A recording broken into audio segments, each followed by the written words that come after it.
Hello everyone. তারপর শুরু হলো একটা যুদ্ধ। সেই যুদ্ধতে আমার মানুষটা ছটফট করছে একজন, আর আমি এদিকে পাগলের মতন হয়ে গেছি। বলছি কি করব, কি করে বাঁচাবো আমার সিঁদুরটাকে, কি করে বাঁচাবো? আমার মানুষটা কি চলে যাবে? আমার মানুষটা কি বাঁচবে না? আমার ছেলে মেয়ে আমার পাশে খুব শক্তভাবে দাঁড়িয়ে নিজেদের চোখের জল এড়িয়ে আড়ালে রেখে আমার পাশে দাঁড়িয়েছিল। তারপর এরকম ফাইট করছি, এদিকে আমার মা, হ্যাঁ মা প্রতিদিন ধরো 24 ঘন্টায় 24টা মোমবাতি জ্বালিয়েছে, হ্যাঁ, আমার সিঁদুরের জন্য, আমার মা। এবং হঠাৎ একদিন আমি বাড়িতে ফিরেছি, ওখানেই বসে থাকতাম সিএমআরআইতে। বাড়িতে ফিরেছি, আমার মা বলল, আমি ঠাকুরকে বলেছি জানিস, আমার ছেলেটাকে বাঁচিয়ে দিক আর আমাকে তুলে নিক। আমি বললাম, তুমি কেন এইসব বলতে গেলে? তুমি কেন এইসব বলতে গেলে? তুমি বলো না যে ছেলেটাকে তোমার বাঁচিয়ে দিক। হ্যাঁ, মা ওকে ওর মায়ের ছেলেই ভাবতো। মা মানে মায়ের, আমরা 3 বোন, তাদের 3টে বর, কিন্তু আমার যে মানুষটা, সে হচ্ছে মায়ের ছেলে।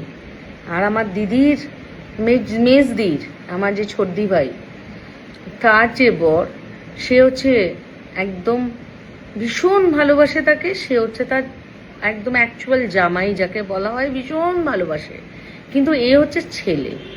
এর কোনো নালিশ বা কমপ্লেন বা ধরো কোথাও বেরোচ্ছি, সব কিছু মা তাকে বলে দিত, আমার বরকে। তো যাই হোক, সে বলল যে আমি ঠাকুরকে বলেছি যে আমাকে নিয়ে নি, কিন্তু তাকে বললাম কেন এরকম বললে?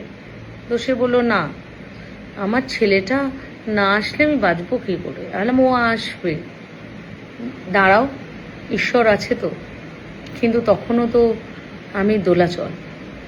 ইতিমধ্যে একদিন আমার প্রেশার হাই হয়ে আমার কান দিয়ে, 2টো কান দিয়ে পুরো ব্লিড করতে শুরু করলাম। তখন আমার মেয়ে প্রেশার মাপলো, আমার ছেলেটা আমাকে ওষুধ দিল। যাই হোক, ওই ওষুধ খেয়ে আর ঘুমের ওষুধ খেয়ে আমি একটু ঘুমালাম। প্রায় তখন 5 দিন থেকে 6 দিন হয়ে গেছে। আমি পারছি না, কারণ ওকে ছেড়ে আমি একটা রাতও কাটাইনি।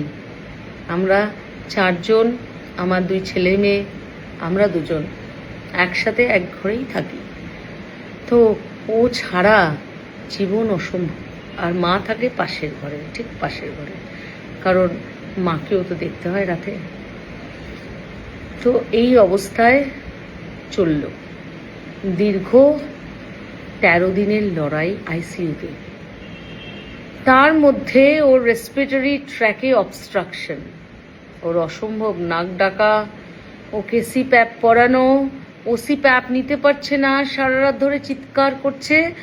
এবং সেই চিৎকার, আমি একদিন নার্সকে ফোন করলাম রাত্রিরে, কেমন আছে? বলল জ্বর হয়েছে, সিপ্যাপ পরাচ্ছি।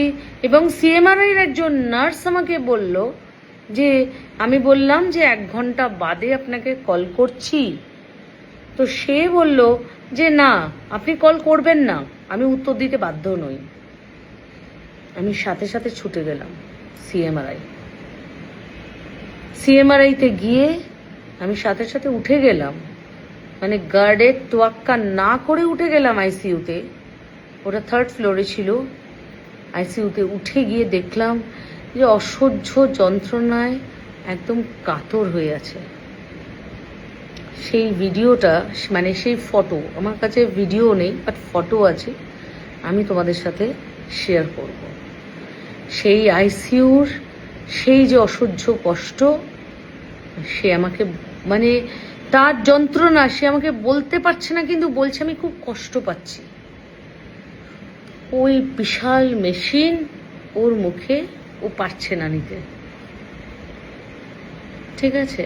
এবং শুনুন, সিপ্যাপ নেওয়া যায়, কিন্তু এত বেশিভাবে টাইট করেছে ওর, এমনি ও খুব সফট, আর ওই টাইটনেসটাও নিতে পারছিল না, তাই জন্য নিতে পারছিল না।